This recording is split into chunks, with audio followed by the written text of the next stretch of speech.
परियों का तालाब क्यों कहते हैं इसे? ये कुछ भगवान ने पहले से रखा हुआ है।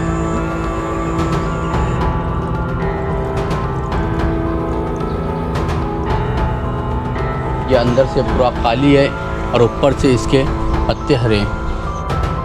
क्या कि एक फल खिला दिया गया, 8 महीने के बाद हिजड़े को भी औलाद हुई।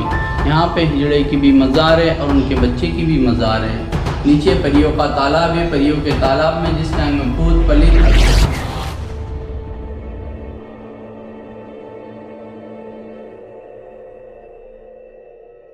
यह बात तब की है जब कोविड-19 का कहर पूरी दुनिया में फैल चुका था और उसके 6 महीने के बाद लोग अपने घर से निकलने लगे थे। उसी दौरान मैं सुबह बाइक राइड करते हुए एक अजीब जगह जा पहुंचा जिसका नाम था परियों का तालाब। यहाँ मैं पहली बार आया था।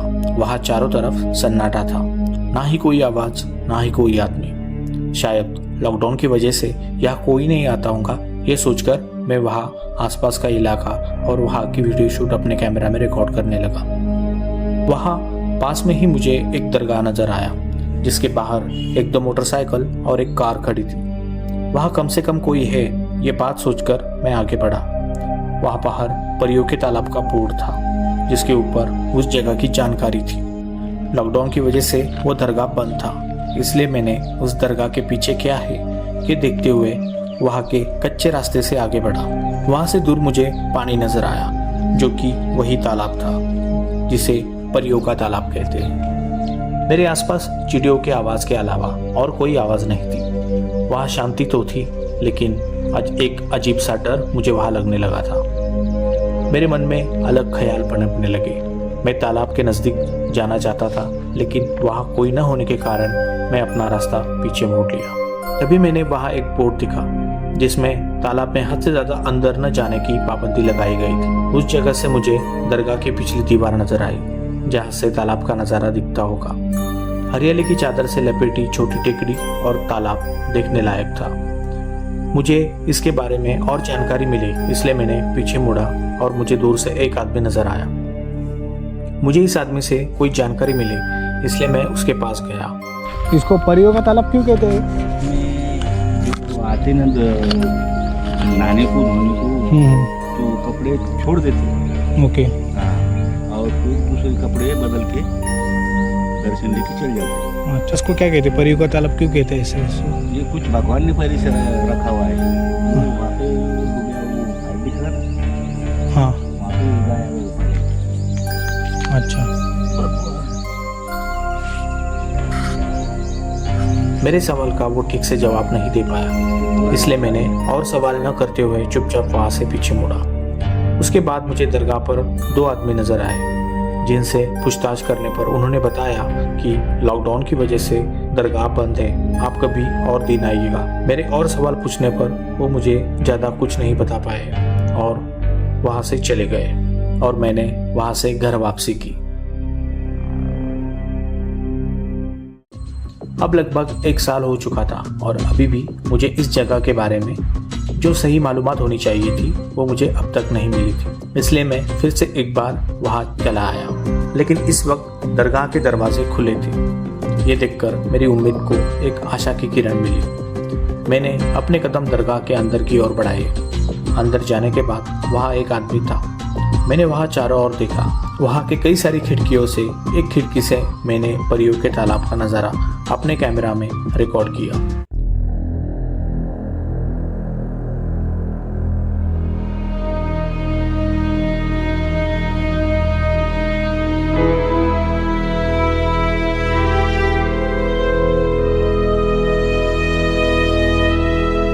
जो कि अद्भुत और रहस्यमय था। वहाँ आसपास कुछ मज़ारें थी। उसके बाद मैं वहाँ दरगाह के भीतर पहुँचा और वहाँ के मुख्य व्यक्ति के साथ मेरी मुलाकात हो गई। उसके बाद उन्होंने जो बताया वो मैं अपने कैमरा में रिकॉर्ड करने लगा।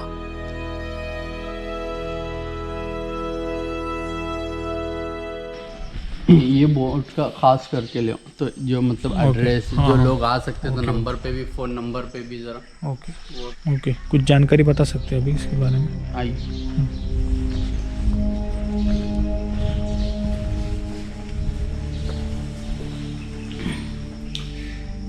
आपका नाम है हज़रत शेख शाह जलालुद्दीन गंजेराबाद सहरवर्दी।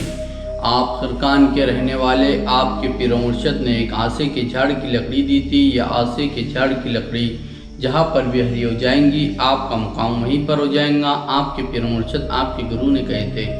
आप चलते गए, इबादत करते गए, चलते गए, इबादत करते गए, ये आसे के झाड़ की लकड़ी हरी नहीं हुई। आप यहाँ पर आए, आप यहाँ पर आके इबादत की, फजर की नमाज अदा की, देखा तो ये आसे के झाड़ की लकड़ी हरी हो गई, तो आपका मुकाम यहीं पर हो गया। यह आसे के झाड़ की करामत यह है कि यह आसे का झाड़ 900 साल पुराना है, अंदर से पूरा खाली है, ऊपर से सिर्फ इसके पत्ते हरे हैं। यहाँ पे दूर दूर से लोग आते हैं जिनको औलाद नहीं होती, तो वो औलाद के लिए यहाँ से फल ले आते हैं। आप यहाँ पे जैसे ज़ारत के लिए आए, ज़ारत के लिए यहाँ पर हिजड़े लोग भी आए थे, यहाँ पर आके मजाक उड़ाया और कहा कि ये फल से औलाद नहीं होती। यहीं पर उनको बिठा के एक फल खिला दिया गया। 8 महीने के बाद हिजड़े को भी औलाद हुई। यहाँ पे हिजड़े की भी मज़ार है और उनके बच्चे की भी मज़ार है।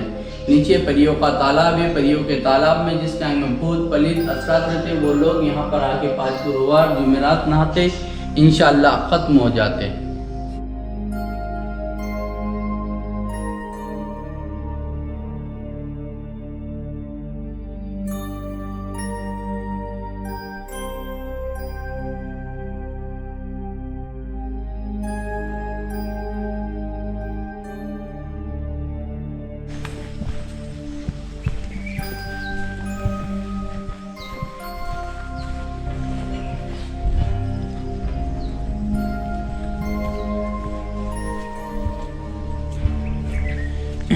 ये हिजड़े की मज़ार है, ये उनके बच्चे की मज़ार है। आइए इधर, ये परियों का तालाब।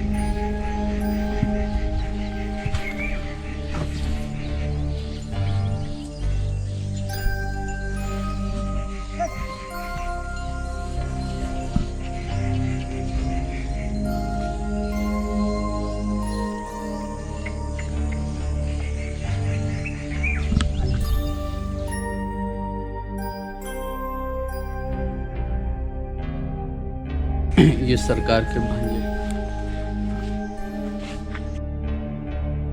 गंजेराव सरकार हज़रत शेख शाह जलालुद्दीन गंजेराव सहरवर्दी के ये भांजे। अच्छा, आइए आपके पीर मुर्शद ने जो हाथ से का झाड़ दिया था,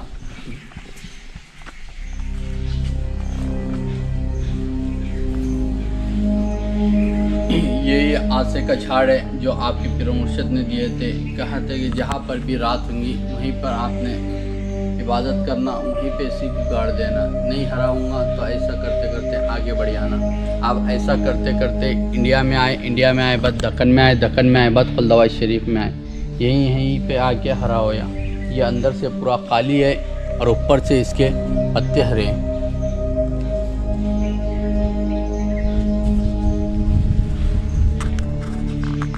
ऊपर से पूरे पत्ते हरे हैं।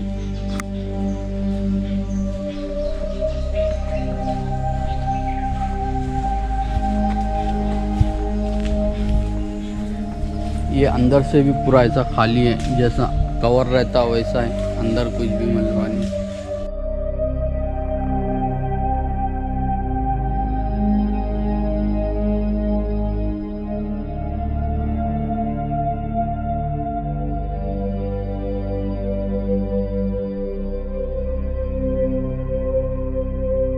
पूरा सूखा हुआ है।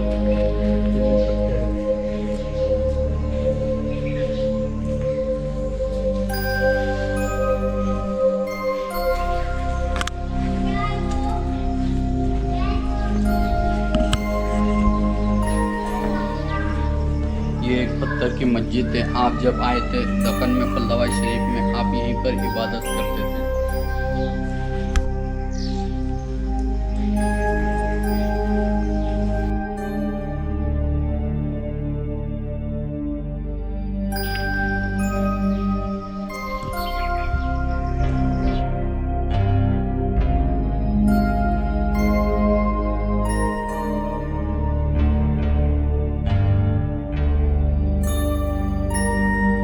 सारी मालूमात जानने के बाद मैं दंग रह गया और वहाँ से घर की ओर निकला।